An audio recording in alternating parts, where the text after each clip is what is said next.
Kakapasok lang. Grabe to, lahat na bigla sa pasabog ni VP Sara Tambalisa PBBM na gulantang. Ayan na. Siyempre, itong balitang ating matutunghayan ngayon ay nagmula kay Banat News Updates. At ilalagay ko sa description box ang link ng channel ni Banat News Updates para maging updated po kayo sa mga balita na kanyang inihahatid sa atin. At siyempre, ito po ang inyong lingkod na si BT na magbibigay ng reaksyon at komento dito sa video ang ating matutunghayan ngayon. At huwag na natin pagtagalin at sabay-sabay na nating panoorin ang laman ng video na hatid sa atin ni Banat News Updates at bibigyan natin ng reaksyon ng balitang ito. Pasok! Magandang araw mga kaibigan. Pag-usapan natin ngayon ang reaksyon ni Speaker Martin Romualdez doon sa pahayag ni VP Inday Sara na tatlong Duterte ang tatakbo pagka-senador sa 2025. Ayan na nga, no? Sandali mga katunay. Ayan, medyo nanlalagit ang aking mga laway-laway.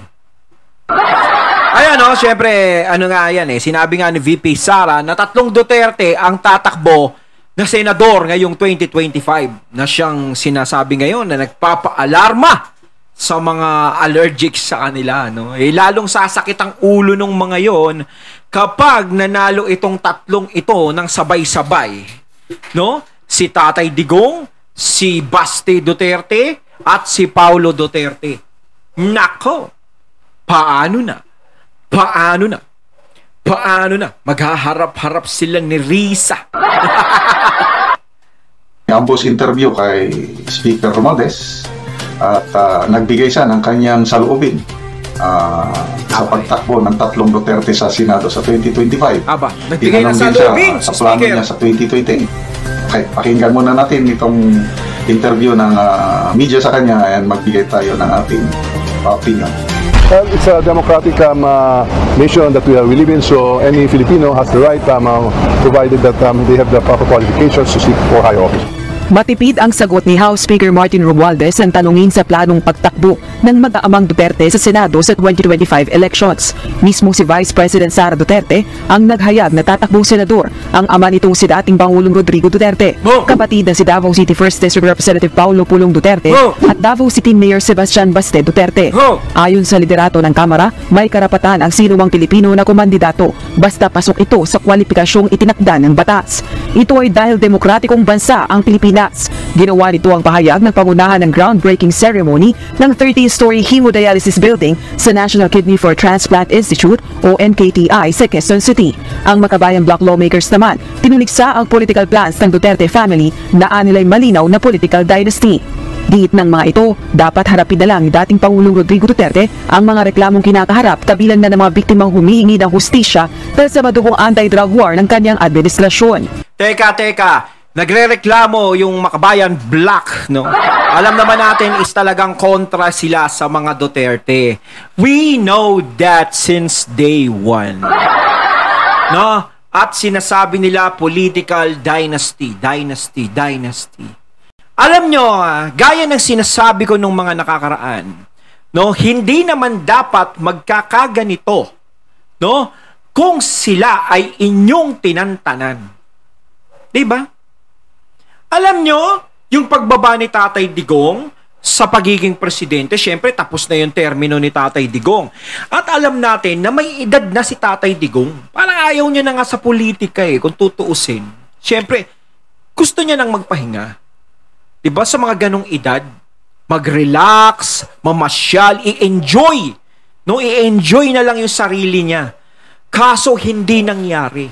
Dahil kayo din ang may kagagawan. Ayaw nyo silang tigilan. Wala na sa posisyon si FPRRD, pero ayaw nyo pa rin silang tigilan. Diba? Paulit-ulit ang senaryong ginagawa ninyo. Gusto nyo ipakulong si Digong, gusto nyo siyang managot, gusto nyo ng ganon, paratangan ng mga magnanakaw, ang mga Duterte, kurakot, diba? Sino nagtutulak? Kayo. Ngayong nabalitaan nyo, natatakbo yung tatlo, diba? Yung tatlo, sa pagkasenador, isasabihin nyo political dynasty. Eh lahat sila, buong pamilya nila, binabanatan nyo. O, di ba? Eh, di para mas maganda ang laban. O sila, kami, binabanatan nyo kami. O sige, sabay-sabay kaming tatakbo. O, ganun eh. Di ba? Kayo naglagay sa kanila sa ganun eh. Sa ganun. Di ba? Kung kayo is tinantanan nyo sila, tumahimik na lang kayo, wala sanang nangyari. Kaya hindi pa pwede sabihin ng Makabayan Black, ano to, political dynasty. Eh kayo nga eh, di ba? Banat Dynasty ang ginagawa nyo lagi. Batikos Dynasty. Parang gano'n. Ayaw nyo silang tigilan. Ngayong narinig nyo, natatakbo sila, halos naaalarma kayo. Kaya kayo nagkakaganyan, syempre, natatakot kayo sa kanila eh. Natatakot kayo sa maaaring mangyari. Dahil kapag nanalo yung tatlong yan, alam nyo sa sarili nyo na may posibilidad na manalo sila sa mas mataas pang posisyon bukod sa pagiging senador. Diba? Samantala, tinanong din si Speaker Romualdez sa plano nito sa halalan 2025 at maging sa 2028. Siguro mananatili muna ako sa first district ng Leyte and I'll just do my work kasi marami pang kailangan itatapos din sa first district ng About 2028, sir. matagal pa yun? Kasabay nito, tiniyak ng Speaker. Yan, sinabi ni Speaker naman, matagal pa yon. Pero parang si Speaker parang medyo may hint, no? Kasi sabi niya matagal pa yon eh. Parang may nararamdaman tayo na pagtakbo ni Speaker sa 2028. Aba, subaybayan natin yan.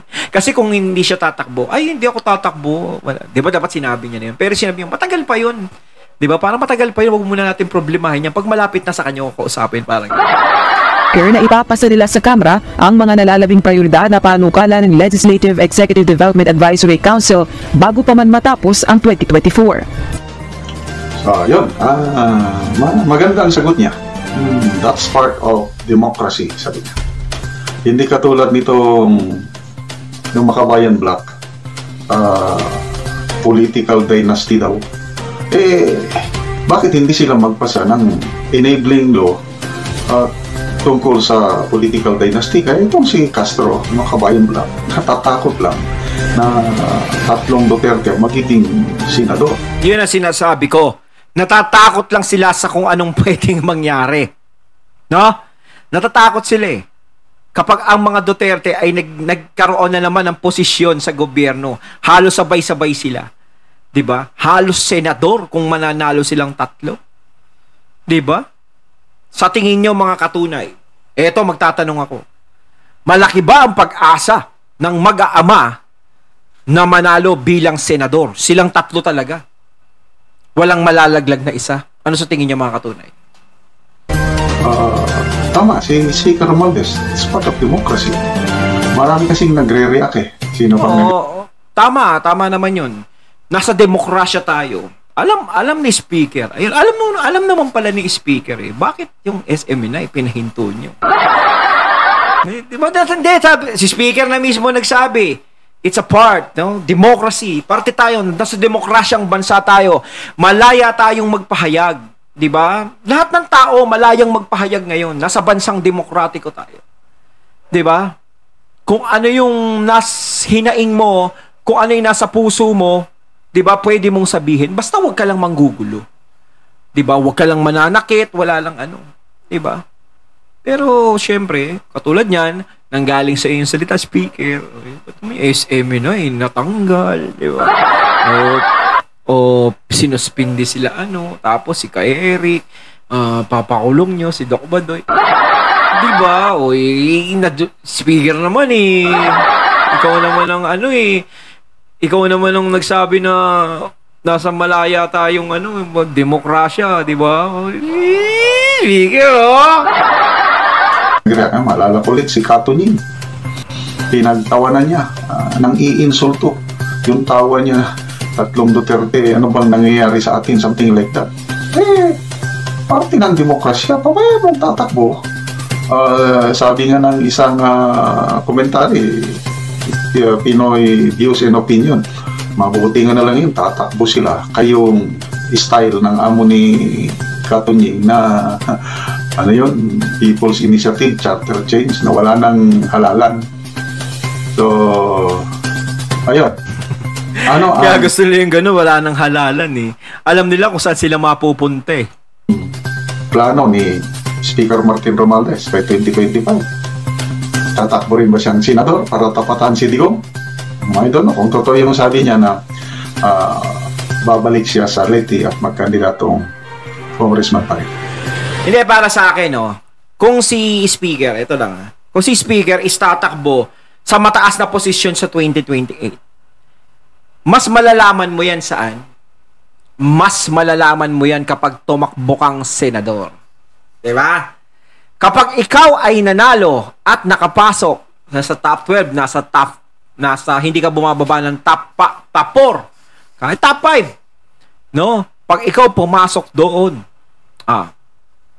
sigurado may pag-asa ka sa pagiging presidente. Kasi para sa akin, parang yun ang sukatan eh.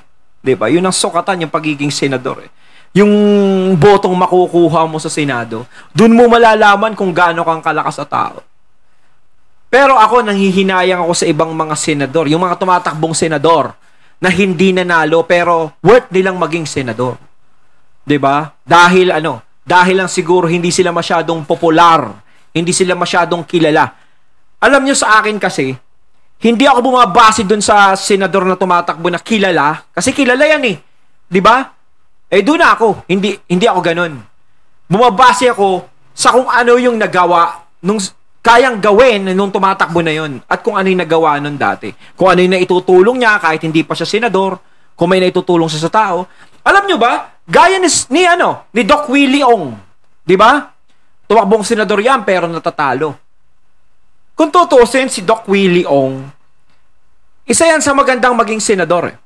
Dahil syempre, yung mga kalusugan ng tao, 'di ba, sa health siya, kumbaga parang yung mga karamdaman, ang laki nang naitutulong niya sa yung programa niya sa YouTube, si Doc Willie Ong. 'Di ba? Kumbaga parang may libreng konsulta 'yun eh. Nagkakaroon ka ng libreng kaalaman kung paano mo iingatan yung kalusugan mo. Nagbibigay siya ng knowledge na ganun. 'Di ba? Malaking tulong sa mga tao 'yun. 'Yun ang kailangan natin sa Senado, mga katunay. Yung ganung klaseng yung politikong tatakbo, gaya ni Doc Willie Ong. Kailangan, ewan ko ba kung bakit natatalo si Doc Willie Ong. O nung tumakbo siyang vice president, medyo, sige, labas na natin yon. Kasi medyo, 'di ba, ang layo naman ng itinapat nila kasi, 'di ba, vice president. Kumbaga, hindi talaga kaya. 'Di ba? Kung nalaban siyang vice. Pero sa pagiging senador, is para sa akin, pwedeng-pwede si Doc Willie Ong dun. No? So, kung walang mangyayaring mga pagbabago sa political opposition, sigurado manalo. Kaya lang, hindi makakasigurado si Romualdez. Kasi kung mapapansin nyo si Mr. Ted Filon, talagang walang tigil sa kababatikos sa kapalpakan, lalo na itong bagong Pilipinas. Makakakandidato ulit si Ted Filon sa Leyte. Kailan ba yun? Nung 1990s pa ata.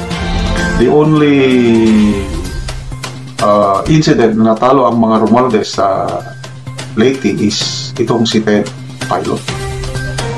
Hindi ko na maalala kung sino ang tinalo niya. Ito bang si Martin Romualdez o yung Alfred Romualdez? So, tingnan natin kung ano ang mangyayari sa Leyte. Sana tatakbo ulit si Idol Ted Filon para panggayin niya itong mga Romualdez doon. Okay? Kumbaga gumaganda nga ngayon ang image ni Sir Ted, 'di ba? Medyo nagiging ayos na siya. So, yun. Pero sa mainstream talaga, si Sir Ted talaga ang isa talaga sa mga pumapalag kahit nasa mainstream media siya. 'Di ba? Yun yung may balls. Yun yung may tapang. Aba. Napag-usapan din yung plano niya by 2020. Alam niyo, sagot niya, matagal pa yan. Ang tanong niya, yung okasyon, bakit siya na-interview is parang inauguration ng dialysis center. Trabaho pa ng isang Speaker of the House yung ganyang mga pag-inaugurate. Hindi ba executive department na yun? Ang trabaho ng Congress, magpasa ng batas. Mag-allocate ng... Ang layo na nga kasi ng ginagawa niya eh. Bilang speaker, 'di ba? Speaker of the House. 'Di ba? Siya lang talaga yung Speaker of the House na ganyan. No, kung saan nagpupunta, 'di ba? Gumagawa ng mga Kaya kasi sinasabi ko, speaker, baka mamaya gusto mo maging DSWD. 'Di ba, head? Pwede. Kung ganyan ang ginagawa niya, gusto niyang tumulong. 'Di ba? Gusto kong tumulong sa taong bayan. Di dapat doon sa may programa na doon sa posisyon na tumutulong sa bayan. Kasi yung sa Congress kasi, yan eh, taga ng mga batas yan eh. 'Di ba? Malayo sa ginagawa niya. 'Di ba? Dapat iba na lang yung gawing House Speaker. 'Di ba? Para mas magampanan talaga yung pagiging speaker. 'Di ba? Kaya tingin niya. Ano lang. Kaya lang, bakit napaka-active, parang hindi mapakali ang Speaker of the House kung araw-araw hindi siya makikita sa media, hindi siya na-interview. Para hindi makalimutan ng tao. Yung latest na pangyayari sa Tagum, yung nandun sila, 167 congressmen. Sabi, halos more than one half sa bilang ng mga kongreso. Pumunta doon, nagbigay lang ng ayuda. Ayuda na may Romualdez rice. Tapos, may mga nagre-reklamo na mabaho daw yung naibigay na bigas sa kanila. So, may nagre-reklamo na, nako. Kasi naman kung alam nyo naman kasi luma na wag nyo nang ipamigay. Nagpapabango nga kayo ng pangalan di ba? Kaya nyo ginagawa yan para tumatak sa mga tao. Para hindi kayo makalimutan sa ginagawa nyong pagtulong. Kung kayo tutulong, islubos-lubusin nyo na. 'Di ba? Yung talagang hindi pagsisisihan ng mga tao. 'Di ba? Tsaka yung talagang mare-recognize nila kayo.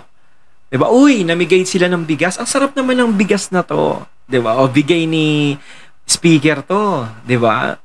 Oh, okay pala. Oh, 'di ba? Yung mga ganong usapan, kaysa naman yung may magkakaroon ng usapan na nagbigay si isahin mo na nga yung bigas. As pagkain, ano ba 'to? Lasang amak. 'Di ba? Oh, nako, kung ay binigay sa atin natalungan pa, syempre mga ganon-ganon 'yon. 'Di ba? O edi sira ka na naman. 'Di ba masisira, dagdag sira na naman 'yan. O kaya nga kung tutulong lubos-lubusin nyo na, Mariosep naman. Huwag naman yung Kano ang gastos ng taong bayan? Yung 167 congressmen with their staff pumunta doon. Ganto, dato puti oyster sauce to. Oo, dapat ganto. Sa tingin nyo, pera, sarili nilang pera yun o pera ng taong bayan? Pera natin yun. Kaya, kumbaga, ang binibigay na pantulong is pera ng taong bayan. Pero mas masarap siguro kung pera nyo, no? Hindi talaga akong totoo. Kung pera nila, yung ipinantutulong sa mga tao. Di ba? Kasi kung pera din ng taong bayan, parang wala rin. Parang hindi rin tulong yun. Kasi galing sa taong bayan yun Parang ibinabalik nyo lang din sa kanila yun Hindi nakatiis itong si ex-Senator Lacson. Sabi niya, hindi naman trabaho ng lawmaker yan. Yung magbigay ng ayuda. Ngayon lang. Ay, tama. Ngayon lang nangyari. Kaya sinasabi ko, bakit hindi na lang maging head ng DSWD kung gusto tumulong? Ang mga congressmen, ayun, pumapapil. Tingnan nyo, mga senador. Wala namang mga senador na gumagawa. Walang ganyan. Wala tayong nakikitang gano'n. Lang ang napaka-aktibo sa pagtulong, pagbigay ng ayuda. Okay, walang problema sa pagbigay ng ayuda kasi nga maraming nangangailangan sa kapera ng taong bayan. Kung itong si Speaker Martin Romualdez wala talaga sanang balak na tatakbo by 2028, nako, papalakpakan ko pa, sasaluduhan ko yan, mamano ako sa kanya kasi extra work niya na ito outside na sa kanyang mandato kasi magpasa lang ng batas. Napakasipag ba na magbigay ng ayuda? Tama yun. Maaari pang maging mabango yung pangalan ni Speaker pag ganon. Parang binigyan mo ng clue General Macanas Hindi, totoo yung sinasabi ni General Macanas. na syempre, labas na sa trabaho ni speaker yung ginagawa niya eh. Pagbibigay ng ayuda, pagtulong sa mga tao, pagpunta sa mga ganito, ganyan, ganyan. Lagi siya nakikita. 'Di ba? Tapos, pag sinabi niyang, hindi naman ako tatakbo sa 2028, wala akong balak. Aba, nakakabilib nga naman yun. 'Di ba? Mantakin mo, labas na sa trabaho niya yun. Oh, maaari, talaga palang mabait si speaker. Talagang may puso sa mga tao. Malay mo, gawin ni speaker yun. Kaya palagpasin ko muna to. Huwag muna akong tumakbo. Sabihin ko, hindi ako tatakbo. Susunod, babawi ako. Si speaker, nakakuha ka ng clue, ha? Si General Macanas kasi. Kung wala sanang personal interest sa politika, ang galing. Kailan ano sa tingin niyo? Walang plano si Speaker Romualdez na tatakbo sa 2028?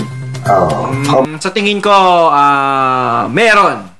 Pero kapag nausog yan, sasabihin niya, wala. Pero hanggat di siya nauusog, meron.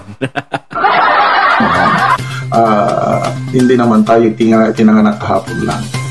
Very clear na gustong-gusto niya talaga. Yan ang plano eh. Yung after ito, matapos ni Marcos Jr. ang termino niya, plano nila is Romualdez talaga. Then after Romualdez, yun na, Sandro Marcos. So, yun ang plano. Okay, balikan natin yung payag ni BP Sara. Tatakbo yung tatlong Duterte o senator. Siya naman, sinabi niya, by 2028, magmamayor na lang daw siya, babalik siya sa Davao. At ang kakandidatong presidente by 2028, si Mayor Baste. Ano sa tingin niya? Mas matigas yun. O medyo patibong ng konti? Kaya, let's watch out. Kayo ba mga katunay, ha? Tanungin ko uli po kayo. Sa tingin nyo ba si Mayor Baste talaga ang patatakbuhin nilang presidente? Hindi si VP Sara? O sa tingin nyo parang pakagat lang yun? Na pinapaugong lang si Mayor Baste pero magugulat tayo sa 2028 si VP Sara ang tatakbo. Ano sa tingin niyo mga katunay? Comment lang po kayo sa comment box! Itong mga Dutertes are grandmaster sa chess, lalo na si Tatay Digong. Itong mga pahayag na ganyan, hindi naman sa nagsisinungaling, but that's part of politics, yung konting psychological parang lansihan eh, no? I-confuse mo ang kalaban. Ako... parang ganito. Parang nagigits ko. Uy, number 1 si BP Sara. Di ba? Number 1 siya. Number 1 ako. Pinag-iinitan nila ako, number 1 ako eh. Sa mga survey. Sa akin lang parang ganito. Sa akin lang. Opinion ko lang naman. O para matigil sila sa akin kasi natatakot sila kasi number 1 ako sa survey ng pagiging presidente sa 2028. Ikaw muna tumakbo, Baste. Sasabihin ko, ikaw tatakbo. Para tigilan nila. Eh, di ba? Kasi pag sinabing si Mayor Baste ang tatakbo, medyo makakalma ng konti yung ano eh, yung mga kalaban nila eh. Medyo, siguro kaya natin sabayan yan, yung mga kalaban, gaganin. Kasi si Baste lang naman pala yung tatakbo. Hindi si Sara Duterte. Di ba? Parang mga ganong taktika, parang sinasabi ni General Macanas, parang chess. Di ba? O kaya baka patibong. Pag kumagat ka, nako. Ba't ko pa sinasabi dito? Nako. Hindi, sa akin, ang opinion ko lang yun. Hindi ko pa rin alam. Hindi natin mababasa ang isip ng mga Duterte. Matatalino yan eh. Di ba? Lalong-lalo na si BP Sara, hindi natin mababasa yan. Kasi tahimik yan. Di ba? Yun ang mahirap eh. Kapag tahimik ka, no? Hindi mo alam kung ano yung nasa loob niya. Pinag-iisipan ko na maigi, malalim yung pronouncement ni BP Sara na tatlong Duterte kakandidatong senador. Doon sa tatlong Duterte tatakbo senador, pwede. Maaari.